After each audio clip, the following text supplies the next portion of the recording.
जय हिंद प्यारे साथियों, कैसे हो आप सब। बिल्कुल मस्त होंगे। Unique study with Ajay YouTube channel पर आप सभी का बहुत बहुत स्वागत है। और आईसीटी की जो हमारी सीरीज चल रही है प्यारे साथियों, उसमें हम फिलहाल में पढ़ रहे हैं मेमोरी के बारे में, जो कि कंप्यूटर का एक बहुत ही महत्वपूर्ण अवयव है। कंप्यूटर के महत्वपूर्ण 4 अवयव हैं। एक इनपुट सिस्टम है, दूसरा आउटपुट सिस्टम है, तीसरा मेमोरी है और चौथा सीपीयू है। इनपुट सिस्टम, आउटपुट सिस्टम, और इन दोनों को हमने बहुत अच्छे से पढ़ लिया है कि इनपुट सिस्टम क्या काम करता है, आउटपुट सिस्टम क्या काम करता है। अब हम यहाँ पर बात करने वाले हैं प्यारे साथियों मेमोरी के बारे में। मेमोरी के बारे में भी हमने बहुत सारी चीज़ों को पढ़ लिया। प्राइमरी मेमोरी, सेकेंडरी मेमोरी के बारे में पढ़ लिया। फिर हमने प्राइमरी मेमोरी के जो 2 पार्ट्स हैं, रैम और रोम, दोनों के बारे में पढ़ लिया। फिर जो रैम के 2 पार्ट हैं, स्टैटिक रैम और डायनेमिक रैम, इनके बारे में पढ़ लिया। रोम के जो पार्ट्स हैं, प्रोम है, ई प्रोम है, ई प्रोम है, इन सभी के बारे में पढ़ लिया। ठीक है, याद करने का जो तरीका हो सकता है उनमें, वो भी मैंने आपके साथ शेयर कर लिया। अब हम बात करते हैं यहाँ पर सेकेंडरी मेमोरी के बारे में कि आखिरकार सेकेंडरी मेमोरी क्या होती है। इसको हम डिटेल से पढ़ेंगे, बिल्कुल एक एक पॉइंट टू पॉइंट इसको कंप्लीट करेंगे। सेकेंडरी मेमोरी टोटली 4 प्रकार की होती है। प्राइमरी मेमोरी,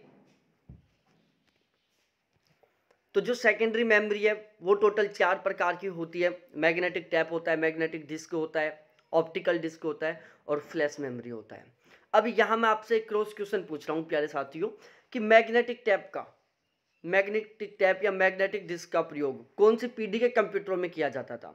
जो मैग्नेटिक टैप या मैग्नेटिक डिस्क है, इसका प्रयोग कौन सी पीढ़ी के कंप्यूटरों में किया जाता था, ये आपको कमेंट सेक्शन में कमेंट करके अभी ही रिप्लाई देना है प्यारे साथियों कि मैग्नेटिक टैप और मैग्नेटिक डिस्क का प्रयोग कौन से टाइप की मेमोरी कार्ड में किया जाता था। ठीक है, इतना सब कुछ आपको समझ में आ गया होगा कि सेकेंडरी मेमोरी 4 प्रकार की, पहला मैग्नेटिक टैप है, दूसरा मैग्नेटिक डिस्क है, तीसरा ऑप्टिकल डिस्क है और चौथा फ्लैश मेमोरी है। अब हम यहाँ पर बात करते हैं प्यारे साथियों, देखो सेकेंडरी मेमोरी के नाम से आपको सेकेंडरी मेमोरी की विशेषताएं समझ में आ गई होंगी।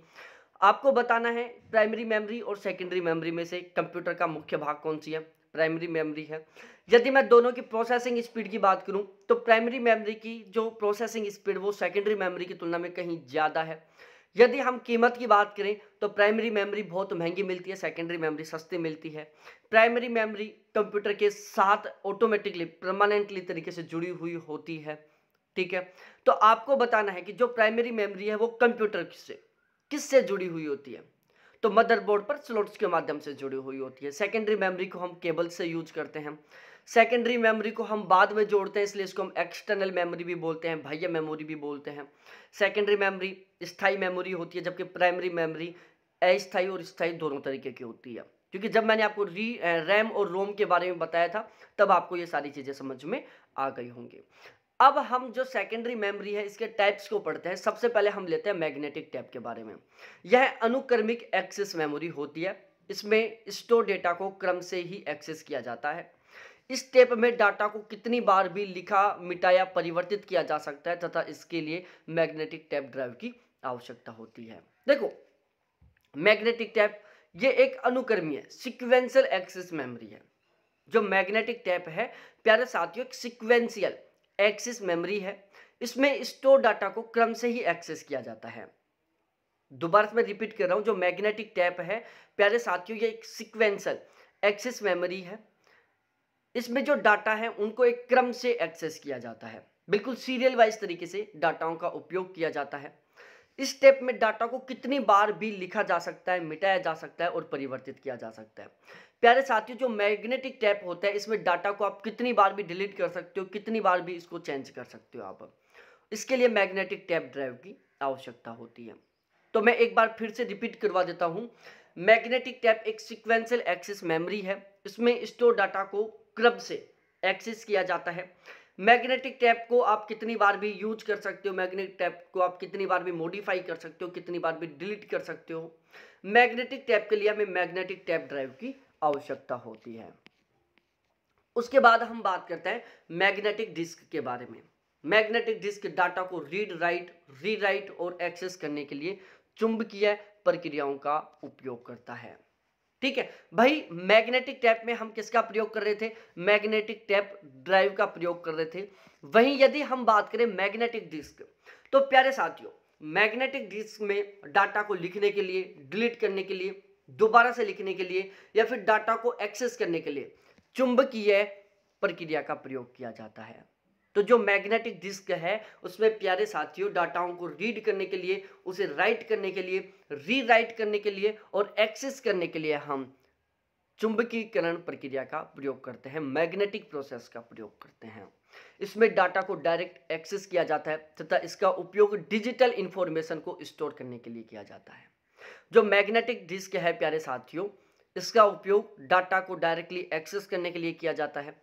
इसका उपयोग डिजिटल इंफॉर्मेशन को स्टोर करने के लिए किया जाता है। मैग्नेटिक डिस्क सामान्यतः दो प्रकार की होती है। पहला हार्ड डिस्क ड्राइव होता है, दूसरा फ्लॉपी डिस्क होता है। तो जो मैग्नेटिक डिस्क है प्यारे साथियों दो टाइप की होती है। मैग्नेटिक डिस्क दो टाइप की होती है, जिसमें पहला टाइप होता है हार्ड डिस्क ड्राइव और दूसरा होता है प्यारे साथियों फ्लॉपी डिस्क।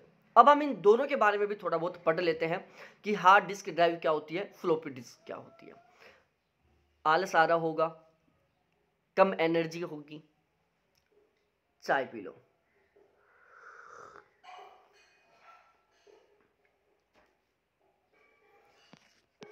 अब हम बात करते हैं हार्ड डिस्क ड्राइव के बारे में। पहली बात कि ये एक नॉन वोलेटाइल मेमोरी होती है। अब ये नॉन वोलेटाइल शब्द को देखते ही आपके दिमाग में बहुत सारी चीजें चली होंगी कि वोलेटाइल, नॉन वोलेटाइल क्या होता है, ठीक है, वोलेटाइल की विशेषता क्या क्या होती है, नॉन वोलेटाइल की विशेषता क्या क्या होती है। फिर आपके दिमाग में आया होगा कि रैम और रोम दोनों में से वोलेटाइल मेमोरी कौन सी है, नॉन वोलेटाइल मेमोरी कौन सी है। और यदि ऐसी चीजें आपके दिमाग में नहीं आ रही है ना, तो समझना भाई लोगों आपकी अब भी सही ढंग की तैयारी नहीं है। अभी आपको बहुत जबरदस्त तरीके से तैयारी करने की सख्त जरूरत है। हार्ड डिस्क ड्राइव एक नॉन वोलेटाइल मेमोरी है। यह सिस्टम में मौजूद एकमात्र मेमोरी डिवाइस है जो ऑपरेटिंग सिस्टम, कंप्यूटर एप्लीकेशन और आपकी डेटा फाइल को लंबे समय तक संग्रहित रखती है।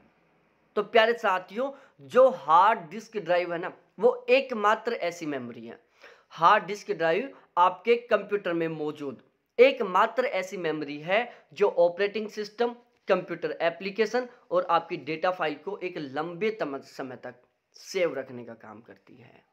ठीक है, तो मैं फिर से रिपीट कर रहा हूं प्यारे साथियों, जो हार्ड डिस्क ड्राइव है ना, वो कंप्यूटर सिस्टम की एकमात्र ऐसी मेमोरी है जो ऑपरेटिंग सिस्टम, कंप्यूटर एप्लीकेशन और आपकी डेटा फाइल को एक लंबे समय तक स्टोर करने का काम करती है। इसलिए इसको हम परमानेंट स्टोरेज डिवाइस भी कहते हैं। जो हार्ड डिस्क ड्राइव है इसको प्यारे साथियों परमानेंट स्टोरेज डिवाइस भी कहा जाता है। अब हम बात करते हैं फ्लॉपी डिस्क के बारे में।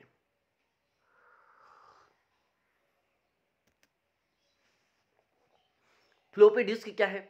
यह एक पतली एवं लचीली मैग्नेटिक डिस्क होती है।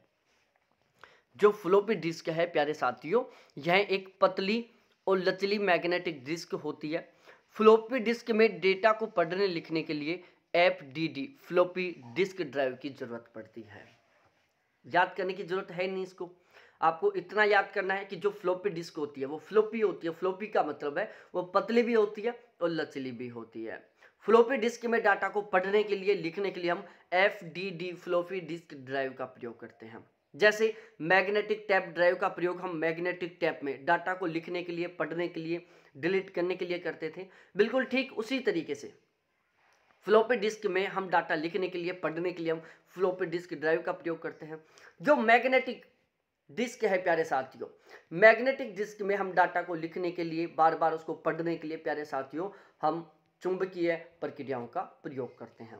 और जो मैग्नेटिक टैप है उसमें मैग्नेटिक टैप ड्राइव का प्रयोग करते हैं। अब हम बात करते हैं कि फ्लैश मेमोरी क्या होती है।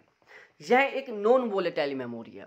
ये देखो, ये वाली जो चीजें वो आपको कंफ्यूज करेंगी, इसलिए आप क्या करना, एक टेबल बनाना। जैसे टेबल तो मत बनाओ, सीधा लिख लो नॉन वोलेटाइल मेमोरी। अब नॉन वोलेटाइल कौन कौन सी मेमोरी है? वोलेटाइल मेमोरी जैसे आपने लिख लिया यहाँ पर नॉन वोलेटाइल मेमोरी, इसके आगे लिख लो कि कौन कौन सी हैं जो नॉन वोलेटाइल मेमोरी है। यहाँ पर लिख लो वोलेटाइल मेमोरी, अब लिख दो कि यहाँ पर कौन कौन सी वोलेटाइल मेमोरी है। तो जिससे ये सारी चीजें आपके साथ सामने एक साथ रहेंगी तो आप कंफ्यूज नहीं होंगे। फ्लैश मेमोरी यह एक नॉन वोलेटाइल मेमोरी है। यह एक प्रकार का ईप्रोम ही है। ठीक है, जो फ्लैश मेमोरी है ना, वो प्यारे साथियों एक तरीके का ईप्रोम है। इस मेमोरी को मिटाकर फिर से लिखा जा सकता है। फ्लैश मेमोरी को हम डिलीट करके इसे दोबारा से लिख सकते हैं। देखो, इनको याद करने का मैंने आपको तरीका भी बताया था, erase, electrically erasable programmable read only memory. तो इरेजेबल है मतलब ये डिलीट करने लायक है, ये मिटाने लायक है, ये साफ करने लायक है। इसे इलेक्ट्रिक सिग्नल के द्वारा वापस, इलेक्ट्रिक पल्स के द्वारा वापस यूज कर सकते हो। ठीक है, इसका उपयोग डिजिटल कैमरा, सेलुलर फोन आदि में किया जाता है। तो जो फ्लैश मेमोरी है प्यारे साथियों, नॉन वोलेटाइल मेमोरी है। इसका यह एक प्रकार का ईप्रोम है। इस मेमोरी को मिटाकर फिर से लिखा जा सकता है। इसका उपयोग डिजिटल कैमरा और सेलुलर फोन में किया जाता है। ये सारी चीजें आपको याद करनी ही करनी है प्यारे साथियों। अब हम बात कर लेते हैं ऑप्टिकल डिस्क के बारे में कि ऑप्टिकल डिस्क क्या होता है। ऑप्टिकल डिस्क में पॉलीकार्बोनेट की गोल्ड डिस्क होती है प्यारे साथियों। जो ऑप्टिकल डिस्क होती है इसमें पॉलीकार्बोनेट की गोल्ड डिस्क होती है। ऑप्टिकल डिस्क में डाटा को पढ़ने लिखने के लिए कम क्षमता वाले लेजर प्रकाश का प्रयोग किया जाता है। ऑप्टिकल डिस्क में पॉलीकार्बोनेट की गोल्ड डिस्क होती है। ऑप्टिकल डिस्क में डाटा को लिखने के लिए, पढ़ने के लिए हम कम क्षमता वाले लेजर प्रकाश का प्रयोग करते हैं। ऑप्टिकल डिस्क प्यारे साथियों टोटली 3 प्रकार की होती है। पहली होती है सीडी, दूसरी होती है डीवीडी और तीसरी होती है ब्लूरे डिस्क। अब हम इन तीनों को पढ़ेंगे कि प्यारे साथियों सीडी क्या होती है, डीवीडी क्या होती है और ब्लूरे डिस्क क्या होती है। ठीक है, इन तीनों को हम यहां पर अच्छे से पढ़ने की, समझने की कोशिश करेंगे।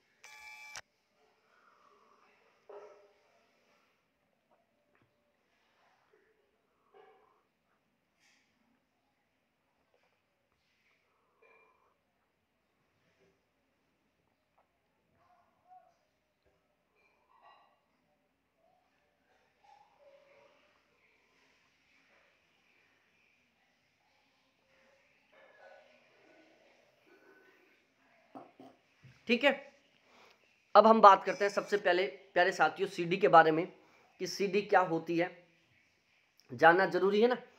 तो ऑप्टिकल डिस्क 3 प्रकार की, पहला सीडी, दूसरा डीवीडी, तीसरा ब्लूरे डिस्क। अब सबसे पहले हम सीडी के बारे में बात करते हैं। सीडी का फुल फॉर्म होता है कॉम्पैक्ट डिस्क। इस पर डेटा केवल एक बार ही लिख दिए जाते हैं, जिन्हें कितनी बार भी आप पढ़ सकते हो। तो हम प्यारे साथी इसको क्या बोल सकते हैं, WROM बोल सकते हैं। ठीक है, WROM बोल सकते हैं ना भाई, राइट, सॉरी WORM,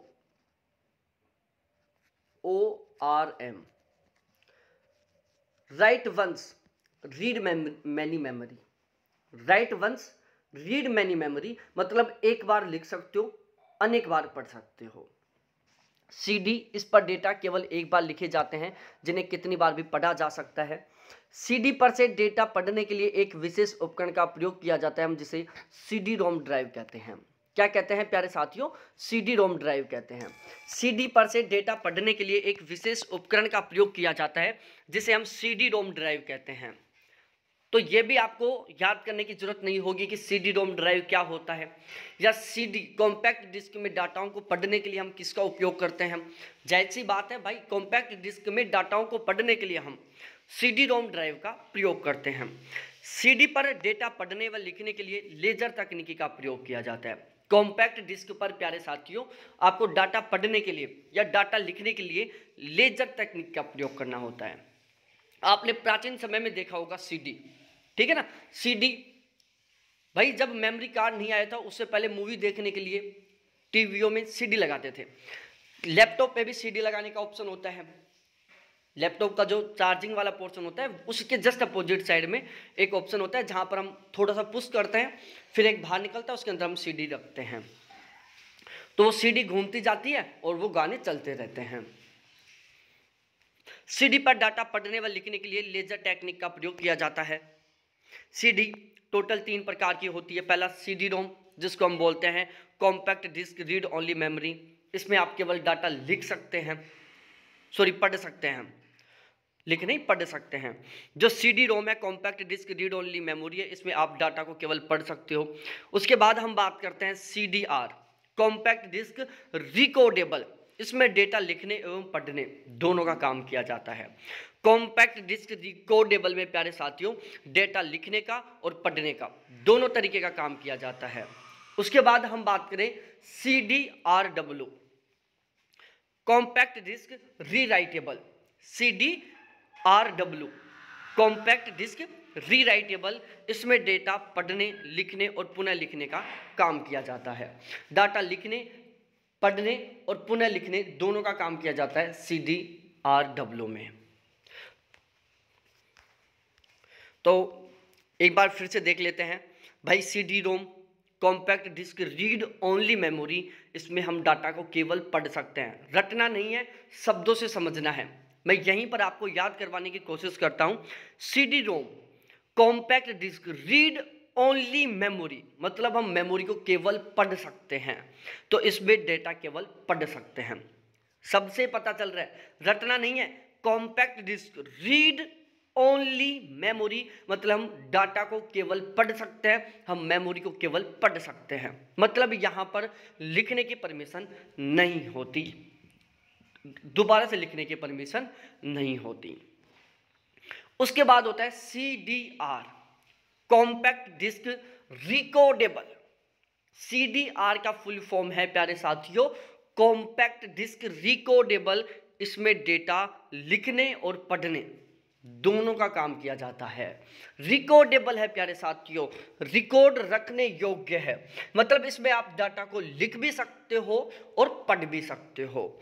उसके बाद हम बात करें, यहां पर ध्यान रखना से आप प्यारे साथियों, जो कॉम्पैक्ट डिस्क रिकॉर्डेबल है इसमें डाटा लिख सकते हो, पढ़ सकते हो, लेकिन पुनः डाटा नहीं लिख सकते। यहां पर ऐसा नहीं है कि आपने एक बार पढ़ लिया, एक बार लिख लिया, फिर दोबारा लिखना चाहो तो वो ऑप्शन नहीं होता। हाँ, पढ़ कितनी बार भी सकते हो, ये आपके पास यहाँ पर पूरा ऑप्शन होता है। उसके बाद होता है compact disc RW rewritable. Compact disc rewritable, इसमें डेटा को पढ़ने, लिखने व पुनः लिखने का काम किया जाता है। ठीक है, कॉम्पैक्ट डिस्क रीराइटेबल, रीराइटेबल का मतलब है पुनः लिखना, राइट का मतलब होता है लिखना, री का मतलब है पुनः, पुनः लिखना।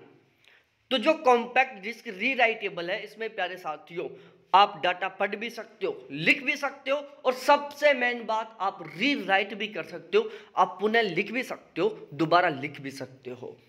तो अब मेरे को जहां तक लगता है आप CD-ROM, CDR और CDRW इसमें कभी कंफ्यूज नहीं होंगे और ना ही ये आपको रटना पड़ेगा। दोबारा से बता देता हूं, CD-ROM फुल फॉर्म है compact disc read only memory, मतलब आप इस मेमोरी को केवल पढ़ सकते हैं। CDR कॉम्पैक्ट डिस्क रिकॉर्डेबल, इसमें डाटा लिख भी सकते हैं, पढ़ भी सकते हैं, रिकॉर्ड रखने का काम हो रहा है प्यारे साथियों। तो रिकॉर्ड रखने के लिए हम क्या करेंगे, कुछ चीजों को लिखेंगे, कुछ चीजों को क्या करेंगे, केवल पढ़ेंगे। भाई आप रिकॉर्ड रखते हो, तो रिकॉर्ड रखते हो तो क्या करते हो प्यारे साथियों, बार बार आप डाटा छटाते भी रहते हो, लिखते भी रहते हो, पढ़ते भी रहते हो, लिखते भी रहते हो, पढ़ते भी रहते हो। उसके बाद रीराइटेबल, ये दोबारा से लिखने का अधिकार देता है आपको। रीराइट दोबारा से लिखने का, पढ़ने का, लिखने का और दोबारा से लिखने का तीनों अधिकार देता है। उसके बाद हम DVD के बारे में बात करते हैं। DVD का फुल फॉर्म होता है डिजिटल वर्सटाइल डिस्क या digital video disc. Digital versatile disc बोल दो, चाहे डिजिटल वीडियो डिस्क बोल दो। DVD का आकार CD के समान होता है। जो DVD है प्यारे साथियों बिल्कुल CD के समान आकार की होती है, लेकिन यह 6 गुना ज़्यादा स्टोरेज कैपेसिटी रखती है। प्यारे साथियों यदि हम आकार की बात करें ना, तो आकार में CD और DVD बिल्कुल समान होती हैं। आकार में DVD और CD बिल्कुल एक समान होती है, लेकिन यदि हम बात करें स्टोरेज कैपेसिटी की, तो DVD का जो स्टोरेज कैपेसिटी है वो CD की तुलना में 6 गुना ज़्यादा होता है। DVD सामान्यतः फिल्मों व अन्य मल्टीमीडिया प्रस्तुतियों को डिजिटल रूप से प्रस्तुत करने का एक माध्यम है। DVD फिल्मों व अन्य मल्टीमीडिया प्रस्तुतियों को डिजिटल रूप से रिप्रेजेंट करने का एक मीडियम है। अब यहाँ पर हम बात करते हैं DVD-ROM। DVD के प्रकार पढ़ते हैं, जिसमें सबसे पहले DVD-ROM, इसमें डाटा केवल पढ़ सकते हैं। DVD-R, डिजिटल वर्सटाइल डिस्क रिकोडेबल, इसमें डाटा लिख भी सकते हैं, पढ़ भी सकते हैं। DVD RW digital versatile disc rewritable, इसमें डाटा पढ़ भी सकते हैं, लिख भी सकते हैं और पुनः भी लिख सकते हैं। अब हम बात करते हैं ब्लू रे डिस्क के बारे में। इसे मानक डीवीडी प्रारूप का स्थान लेने के लिए बनाया गया है। ब्लू रे डिस्क को HD वीडियो और अधिक डाटा स्टोर करने के लिए बनाया गया है। प्यारे साथियों, जो ब्लू रे डिस्क है इसका मेनली उपयोग किया जाता है HD वीडियो और अधिक डाटा स्टोर करने के लिए। तो HD वीडियो और अधिक डाटा स्टोर करने के लिए प्यारे साथियों हम ब्लू रे डिस्क का प्रयोग करते हैं। अब यहाँ हम बात कर लेते हैं कैश मेमोरी के बारे में कि कैश मेमोरी क्या होती है। यह एक high speed semiconductor computer memory होती है जिसका उपयोग CPU की कार्य क्षमता तथा प्रोसेसिंग स्पीड बढ़ाने के लिए किया जाता है। कैश मेमोरी प्राथमिक और द्वितीयक मेमोरी की तुलना में काफ़ी महंगा होता है।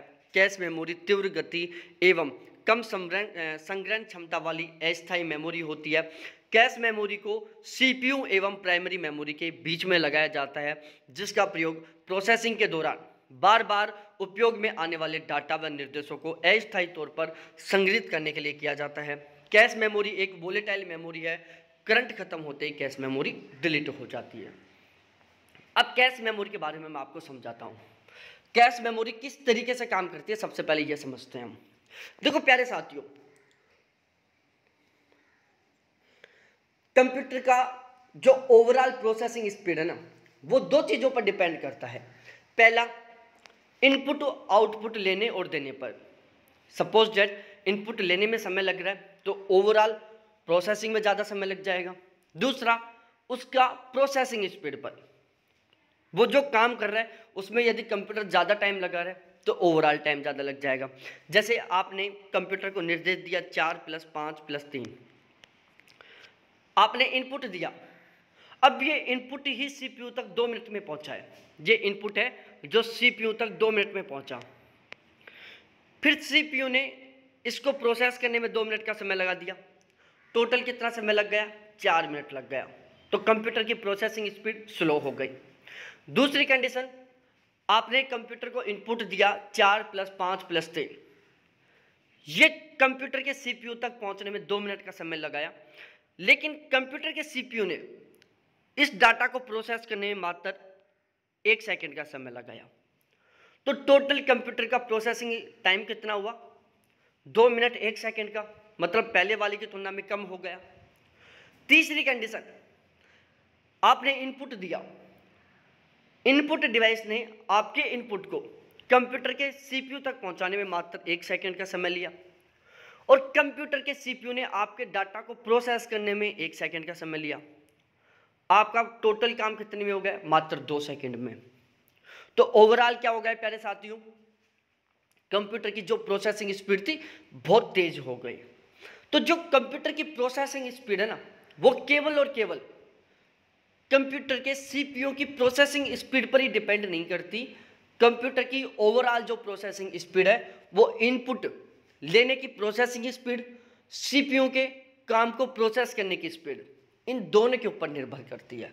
तो ये नोट करके लिख लो कि कंप्यूटर की जो प्रोसेसिंग स्पीड है वो इनपुट को लेने की प्रोसेसिंग स्पीड और CPU के द्वारा काम करने की प्रोसेसिंग स्पीड दोनों के ऊपर निर्भर करती है। अब जो कैश मेमोरी है वो काम क्या करती है प्यारे साथियों?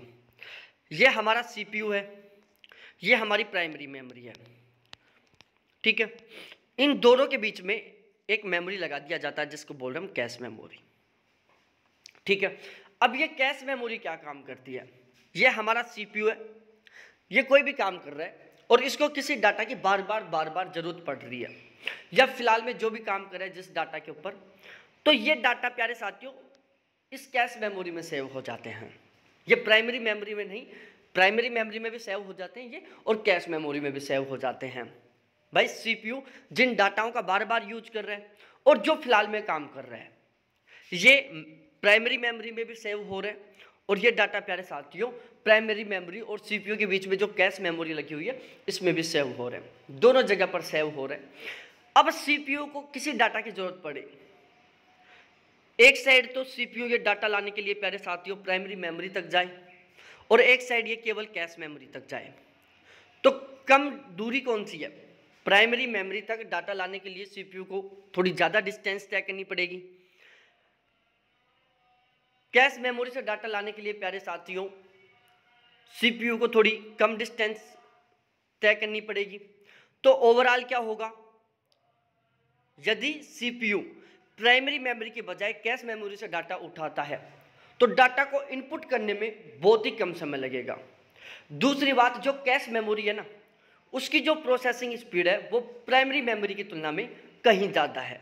प्राइमरी मेमोरी डाटा को छांट कर देने में ज़्यादा समय लगती है, जबकि जो कैश मेमोरी है वो डाटा को निकाल कर देने में कुछ माइक्रोसेकंड का समय लेती है। मतलब जो कैश मेमोरी की जो प्रोसेसिंग स्पीड है वो प्राइमरी मेमोरी की प्रोसेसिंग स्पीड की तुलना में कहीं ज़्यादा है। तो जब प्यारे साथियों सीपीयू को सपोज दैट किसी डाटा की जरूरत पड़ती है, एक तो वो प्राइमरी मेमोरी से लाने के लिए जाए, एक वो बीच में कैश मेमोरी से ले लिया।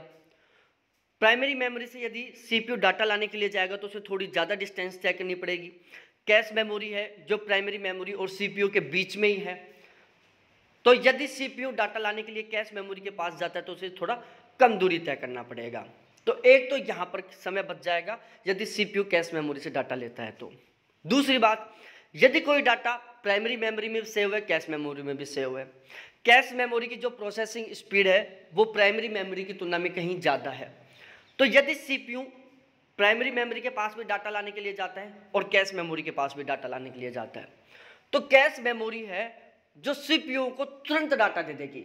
क्यों? क्योंकि कैश मेमोरी की जो प्रोसेसिंग स्पीड है वो ज़्यादा है। प्राइमरी मेमोरी सीपीयू को डाटा देने में थोड़ा सा समय लेगी क्योंकि उसकी जो प्रोसेसिंग स्पीड है वो कैश मेमोरी की तुलना में कम है। तो अब आप फाइनली समझ गए होंगे कि यदि प्राइमरी मेमोरी और सीपीयू के बीच में कैश मेमोरी लगा दिया जाता है तो किस तरीके से सीपीयू की ओवरऑल जो प्रोसेसिंग स्पीड है, कंप्यूटर की जो ओवरऑल प्रोसेसिंग स्पीड है वो किस तरीके से बढ़ जाती है। दो रीजन है, पहला डिस्टेंस कम तय करना, दूसरा कैश मेमोरी की प्राइमरी मेमोरी की तुलना में प्रोसेसिंग स्पीड तेज होना। ठीक है, अब इसको मैं पढ़ के समझा देता हूं। बहुत सारी चीजें यहां पर रटने की हैं। Hard speed high speed semiconductor computer memory है, जो कैश मेमोरी है वो high speed semiconductor computer memory है। इसका उपयोग सीपीयू की कार्य क्षमता प्रोसेसिंग स्पीड को बढ़ाने के लिए किया जाता है। भाई कैश मेमोरी प्राइमरी मेमोरी और सीपीयू के बीच में क्यों लगाई जा रही है? उसका सबसे बड़ा रीजन यही है कि ओवरऑल सीपीयू की प्रोसेसिंग स्पीड बढ़ जाए, सीपीयू को तुरंत डाटा मिल जाए। कैश मेमोरी प्राइमरी और द्वितीयक मेमोरी की तुलना में काफ़ी महंगा होता है। भाई जब एक कैश मेमोरी प्राइमरी मेमोरी की तुलना में बहुत तेज स्पीड से काम कर रहा है तो जायज़ सी बात है कैश मेमोरी प्राइमरी मेमोरी की तुलना में महंगा मिलेगा। कैश मेमोरी तीव्र गति एवं कम संग्रहण क्षमता वाली अस्थायी मेमोरी होती है। यह ध्यान रखना प्यारे साथियों, कैश मेमोरी है जो प्राइमरी मेमोरी की तुलना में महंगी होती है। क्यों होती है? क्योंकि जो कैश मेमोरी की प्रोसेसिंग स्पीड है वो प्राइमरी मेमोरी की तुलना में ज़्यादा होती है, इसलिए कैश मेमोरी प्राइमरी मेमोरी की तुलना में महंगी मिलती है। दूसरी बात की जाए, कैश मेमोरी की जो प्रोसेसिंग स्पीड है प्राइमरी मेमोरी की तुलना में तेज होती है। कैश मेमोरी है उसकी स्टोरेज कैपेसिटी प्राइमरी मेमोरी की तुलना में बहुत कम होती है। क्यों होती है? क्योंकि कैश मेमोरी में केवल उन डाटाओं को ही सेव किया जाता है जो डाटा बार बार यूज हो रहे हैं और जो डाटा फिलहाल रिसेंटली में यूज हो रहे हैं, जबकि प्राइमरी मेमोरी में तो बहुत सारे डाटा सेव रहते हैं। एक अस्थायी मेमोरी है, ध्यान रखना, जैसे लाइट जाएगी तुरंत कैश मेमोरी पूरी पूरी डिलीट हो जाएगी।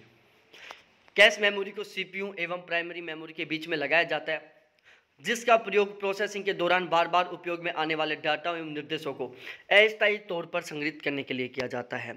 कैश मेमोरी एक वोलेटाइल मेमोरी है जो कि करंट खत्म होते ही डिलीट हो जाती है।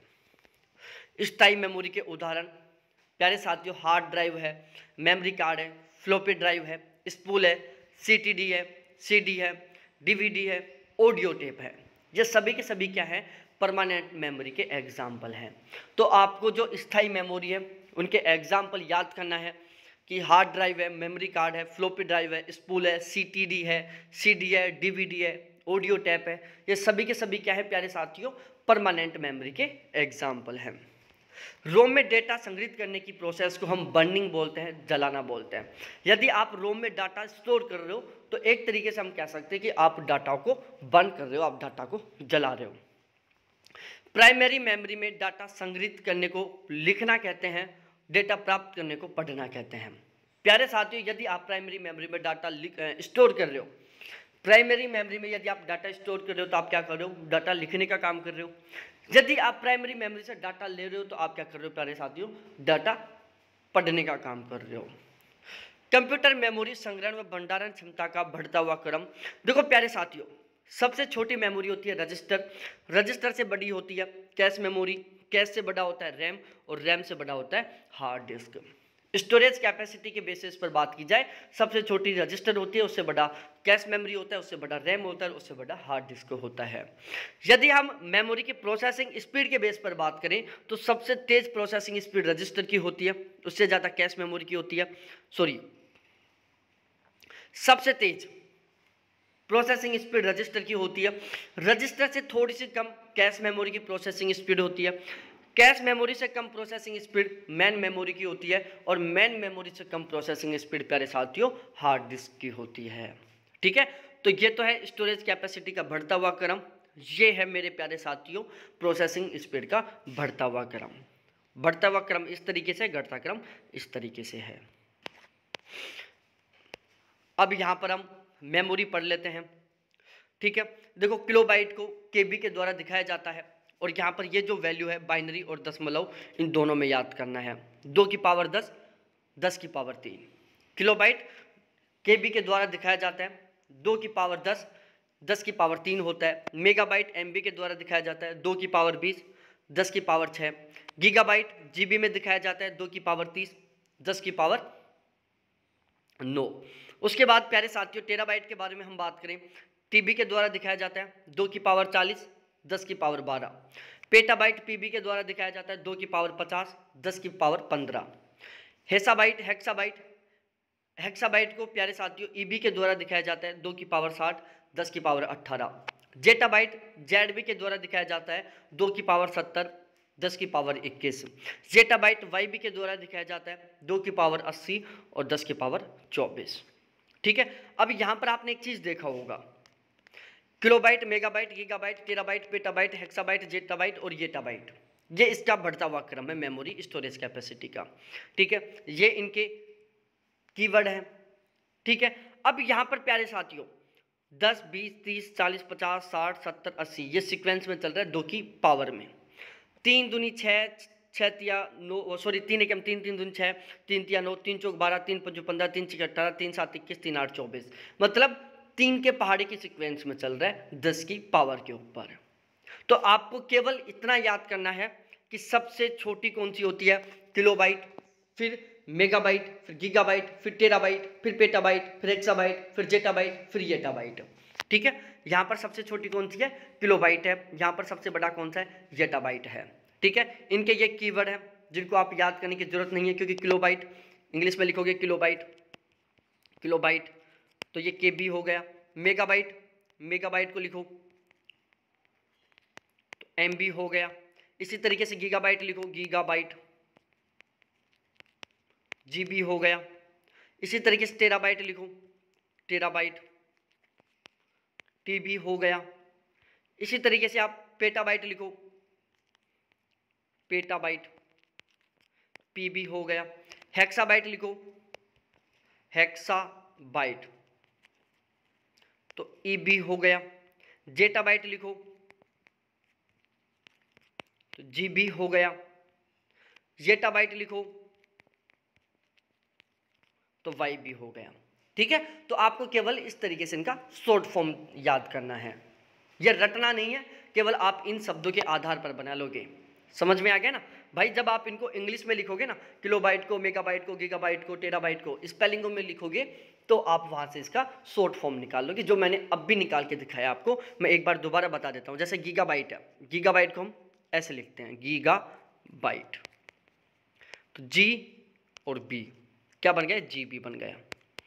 इसी तरीके से प्यारे साथियों हम जेटाबाइट लेते हैं, जे का बाइट, तो जेड ले लिया और बी ले लिया, जीबी बन गया बस।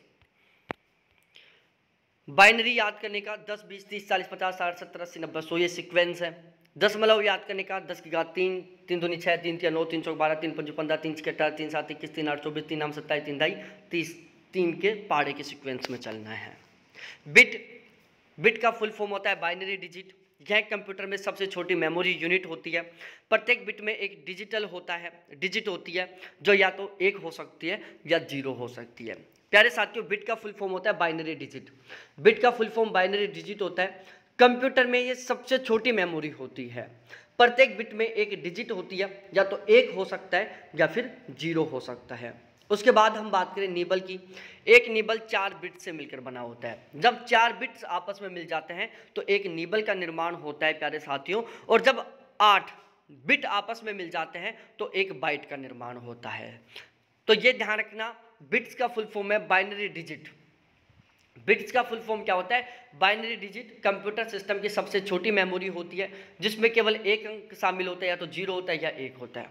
उसके बाद निबल की बात करें, निबल में प्यारे साथियों 4 बिट्स होते हैं। उसके बाद हम बाइट की बात करें तो बाइट में मेरे प्यारे साथियों 8 बिट्स होते हैं या फिर 2 निबल होते हैं। हम एसएसडी के बारे में बात कर लेते हैं। सॉलिड स्टेट ड्राइव, यह एक प्रकार का सेकेंडरी स्टोरेज डिवाइस है। जो एसएसडी है वो प्यारे साथियों एक तरीके का सेकेंडरी स्टोरेज डिवाइस है। एसएसडी का फुल फॉर्म याद करो, solid state drive. Solid state drive, solid state drive, यह एक प्रकार का सेकेंडरी स्टोरेज डिवाइस है। एसएसडी में डेटा स्टोर करने के लिए हम अर्धचालक चिप का प्रयोग करते हैं। एसएसडी में डेटा को स्टोर और प्राप्त करने के लिए एक प्रकार की फ्लैश मेमोरी का उपयोग किया जाता है। NAND चिप का प्रयोग किया जाता है।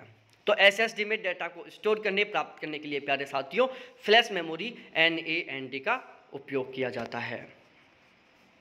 HDD हार्ड डिस्क ड्राइव, यह एक non volatile memory hardware device है। ये HDD है जो हार्ड डिस्क ड्राइव है, ये प्यारे साथियों एक non volatile memory hardware device है।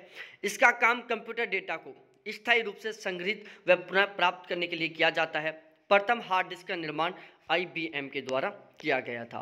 HDD में SSD से ज़्यादा स्टोरेज देखने को मिलता है। HDD की जो स्टोरेज कैपेसिटी है प्यारे साथियों SSD की तुलना में ज़्यादा होती है। SSD फाइल को 200 MB पर सेकेंड से लेकर 500 MB पर सेकेंड की स्पीड तक कॉपी कर सकता है। और HDD प्यारे साथियों फाइल को 50 से लेकर 150 MB पर सेकेंड की स्पीड तक ही फाइल को कॉपी कर पाता है। तो SSD की फाइल को कॉपी करने की स्पीड 200 MB पर सेकेंड से लेकर 500 MB पर सेकेंड होती है। वहीं HDD की फाइल को कॉपी करने की स्पीड प्यारे साथियों 50 से 150 MB पर सेकेंड होती है। HDD की तुलना में SSD अधिक कीमती होता है। अब हम बात करते हैं CPU के बारे में कि CPU क्या होता है। अब कहानी शुरू होती है प्यारे साथियों CPU के साथ। किसके साथ? CPU के साथ। तो अब मैं आपको 7 से 8 मिनट का समय दे रहा हूँ। आप एक बार जितना भी हमने आज पढ़ा है मेमोरी के बारे में, इसको आप अच्छे से रट लो प्यारे साथियों। 1.75 की स्पीड करो और एक बार फुल स्पीड से इसका रिवीजन कर लो। फिर हम मिलते हैं जस्ट 7 से 8 मिनट के ब्रेक के बाद।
चलो प्यारे साथियों, तो अब हम सीपीयू की शुरुआत करते हैं।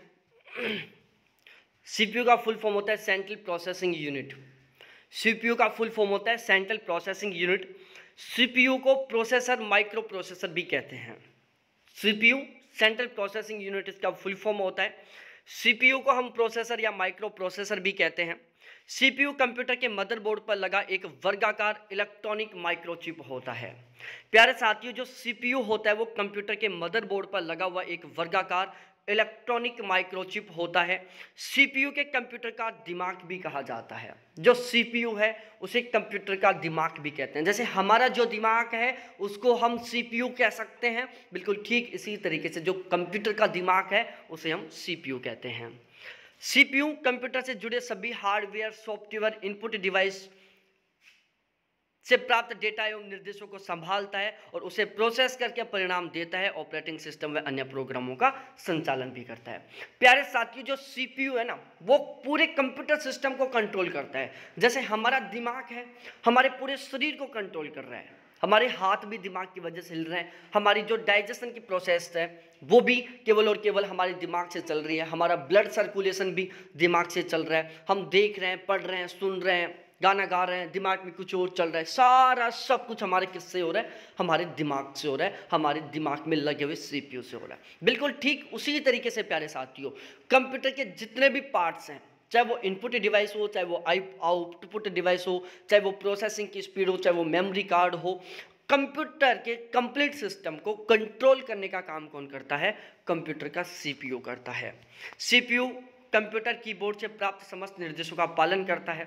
प्यारे साथियों, मैंने जब आपको इनपुट डिवाइस पढ़ाया था तो वहां पर मैंने आपको बताया था इनपुट डिवाइस काम क्या करती है। इनपुट डिवाइस हमारे विचारों को कंप्यूटर के समझने योग्य विचारों में कन्वर्ट करके, इनपुट डिवाइस क्या करती हैं? हमारे विचारों को, जो हमारी भाषा है उसको कंप्यूटर के समझने योग्य भाषा में कन्वर्ट करके कंप्यूटर के सीपीयू तक पहुंचाने का काम करती हैं। सीपीयू किसके अकॉर्डिंग काम करता है? इनपुट डिवाइस के निर्देशों के अकॉर्डिंग काम करता है। भाई हमने जो निर्देश दिए उन निर्देशों के अकॉर्डिंग काम कौन करता है? सीपीयू करता है। सीपीयू कंप्यूटर के सभी कार्यों को कंट्रोल और प्रोसेस करता है। सीपीयू अंकगणितीय गणना और तार्किक गणना करता है। सीपीयू ओवरऑल हर एक तरीके का काम करता है, चाहे वो लॉजिकल काम हो, चाहे वो मैथमेटिकल काम हो। सीपीयू के टोटल 3 भाग होते हैं, एएलयू होता है, सीयू होता है और मेमोरी होता है। मेमोरी को हमने पढ़ लिया है, एएलयू को भी हम पढ़ लेते हैं और सीयू को भी हम पढ़ लेते हैं।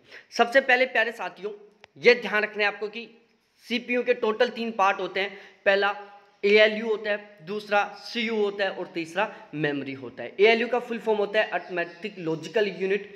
दूसरा प्यारे साथियों हम बात करें सीयू, सीयू का फुल फॉर्म होता है कंट्रोल यूनिट और तीसरा होता है मेमोरी, मेमोरी का फुल फॉर्म होता है मेमोरी।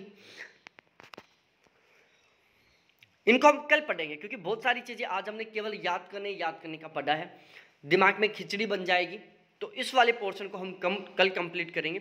और प्यारे साथियों कल वाली क्लास में हम सीपीयू के जो तीनों के तीनों पार्ट्स हैं इनको पढ़ लेंगे। साथ ही साथ प्यारे साथियों हम कल वाली क्लास में लैंग्वेज को पढ़ेंगे। हाई लेवल लैंग्वेज कौन कौन सी होती हैं, लो लेवल लैंग्वेज कौन कौन सी होती है, हाई लेवल लैंग्वेज को लो लेवल लैंग्वेज में कन्वर्ट करने वाले ट्रांसलेटर कौन कौन से होते हैं, इन सभी के बारे में हम कल वाली क्लास में पढ़ेंगे।